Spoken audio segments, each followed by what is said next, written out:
André Luiz foi um espírito que se comunicou através de Chico Xavier, psicografando diversas obras sobre a vida no mundo espiritual.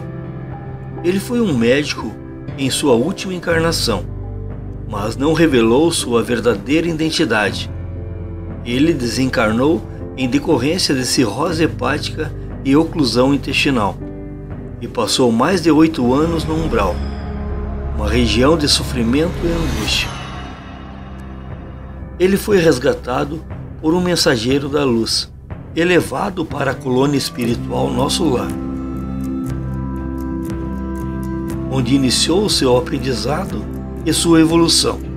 Ele revelou detalhes sobre o umbral, as colônias espirituais, os mecanismos da reencarnação, a lei de causa e efeito, a assistência espiritual, a evolução dos espíritos e outros temas.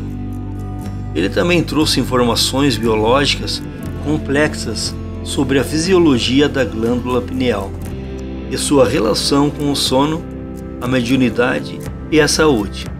Ele abordou as relações sexuais humanas e seu impacto na vida espiritual.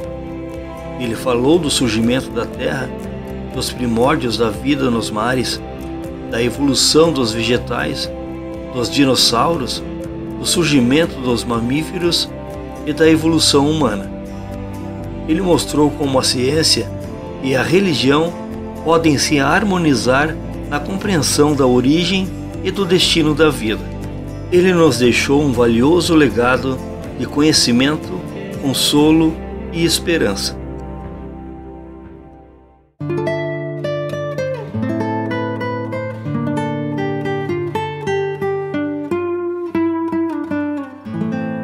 A identidade de André Luiz em sua última encarnação é um mistério que ele nunca revelou.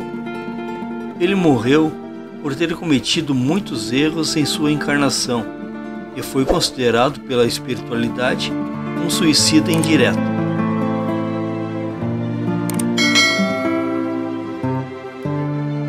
André Luiz foi considerado um suicida indireto porque ele abreviou sua vida através de excessos físicos que prejudicaram sua saúde e causaram sua morte.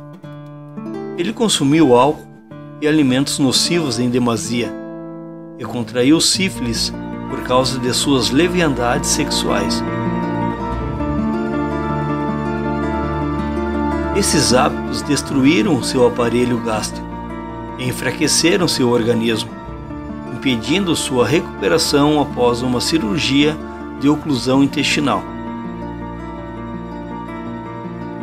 André Luiz não se suicidou de forma direta, como quem se mata com um tiro ou um veneno, mas de forma indireta, por desrespeitar as leis divinas que regem a vida e a saúde do corpo físico. Ele desperdiçou a oportunidade de aprendizado que lhe foi concedida pela encarnação.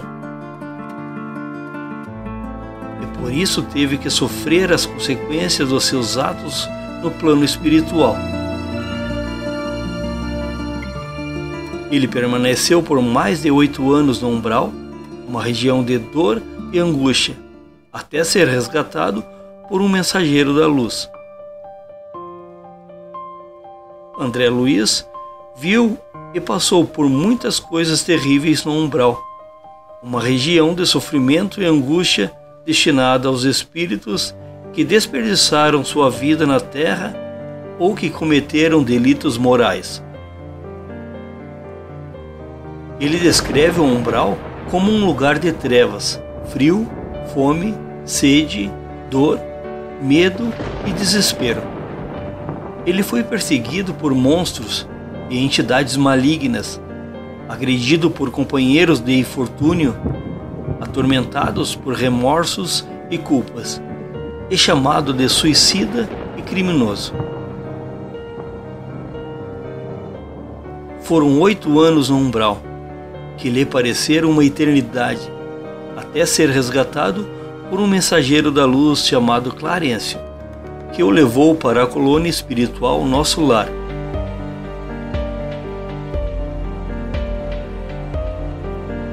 André Luiz reconheceu seus erros e se arrependeu de suas faltas. Lá, ele descobriu que era considerado um suicida indireto, pois ele abreviou sua vida através de excessos físicos que prejudicaram sua saúde e causaram sua morte. Clarencio disse que André Luiz foi beneficiado pela oração de sua mãe, que ainda estava encarnada na terra, e que intercedeu por ele junto aos benfeitores espirituais. Não sabendo exatamente o que a mãe de André Luiz pedia em suas orações, mas podemos imaginar que ela pedia por sua paz, seu perdão, sua luz e sua salvação.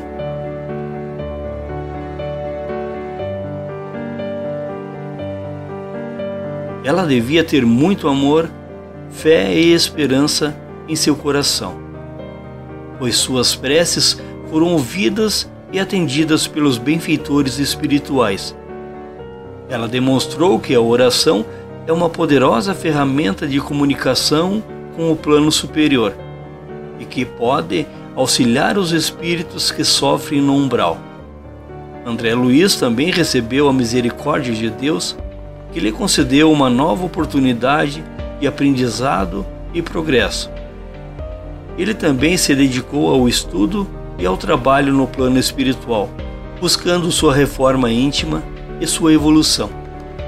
Ele nos deixou um valioso testemunho de sua experiência no umbral, para que possamos aprender com os seus erros e evitar o mesmo destino.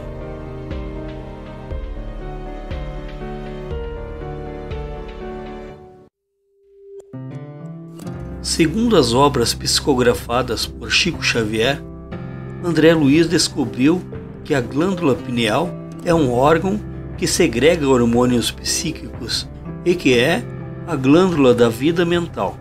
Ele também afirmou que a pineal é responsável pelo controle de todas as glândulas endócrinas e pelo fluxo energético durante a atividade mediúnica. Essas informações foram antecipadas por André Luiz décadas antes da ciência confirmar a existência e a função da melatonina, o hormônio da pineal, e sua relação com a saúde mental, o humor, o sono e a prevenção de doenças como Alzheimer. A glândula pineal é uma pequena glândula endócrina que se localiza aproximadamente no centro do cérebro, entre os dois hemisférios cerebrais. Ela tem um formato que lembra uma pinha e mede cerca de 0,8 centímetros de comprimento por 6,9 milímetros de largura. Ela é responsável pela produção do hormônio melatonina, que regula o ciclo circadiano, o sono e outras funções no organismo. O ciclo circadiano é o mesmo que o ritmo circadiano, que é o ritmo natural do próprio corpo, que dura as 24 horas do dia e que regula as principais atividades e processos biológicos, desde o metabolismo até os períodos do sono e vigília. O ritmo circadiano acontece porque o cérebro recebe estímulos diferentes durante o dia ou a noite, através da produção de hormônios como cortisol e melatonina. O ritmo circadiano é controlado por um relógio mestre, localizado no cérebro, no núcleo supraquiasmático, dentro do hipotálamo. Esse relógio mestre se sincroniza com o ciclo natural de claro, que é o dia, e escuro, que é a noite, que é captado pela retina do olho e transmitido ao cérebro pelo nervo óptico. Assim, o relógio mestre ajusta o ritmo circadiano de acordo com a duração do dia e da noite, mantendo o corpo funcionando dentro de um cronograma. O ritmo circadiano influencia o crescimento, o sistema imune, o sistema nervoso central, a depressão sazonal e a acidez do estômago. E também afeta o humor, a atenção, a memória, a aprendizagem, a criatividade e a produtividade. Por isso, é importante respeitar o ritmo circadiano e ter uma rotina regular de sono, alimentação, exercícios e a exposição à luz natural. Por sua vez, a melatonina é um hormônio produzido naturalmente pelo organismo, na glândula pineal do cérebro, que possui como principal função regular o ciclo circadiano, estimulando o sono ao final do dia. Além disso, a melatonina promove também o bom funcionamento do organismo e atua como antioxidante. A produção de melatonina acontece especialmente no fim do dia, quando já não existem estímulos luminosos e o metabolismo está mais lento. A melatonina é secretada durante a noite e sua concentração é reduzida pelo período matutino. O hipotálamo, outra parte do cérebro que age em parceria com a glândula pineal, avisando-a de quando é dia ou noite. Ambas participam ativamente do ciclo circadiano, que regula as funções e os processos que dependem da duração dos dias e das noites em nossos corpos. André Luiz fez muitas contribuições para o espiritismo, através de suas obras, psicografada por Chico Xavier e Evaldo Vieira. Entre elas, podemos destacar: ele revelou detalhes sobre a vida após a morte, o umbral, as colônias espirituais, os mecanismos da reencarnação, os laços familiares, a lei de causa e efeito, a assistência espiritual, a evolução dos espíritos e outros temas. Ele trouxe informações biológicas complexas sobre a fisiologia da glândula pineal e sua relação com o sono, a mediunidade e a saúde. Essas informações foram confirmadas pela ciência décadas depois de sua publicação. Ele abordou as relações sexuais humanas e seu impacto na vida espiritual. Ele falou sobre o sexo, o divórcio, o alcoolismo e os crimes sexuais sob a ótica do espiritismo. Ele falou do surgimento da Terra, dos primórdios da vida nos mares, da evolução dos vegetais, dos dinossauros, do surgimento dos mamíferos e da evolução humana. Ele mostrou como a ciência e a religião podem se harmonizar na compreensão da origem e do destino da vida.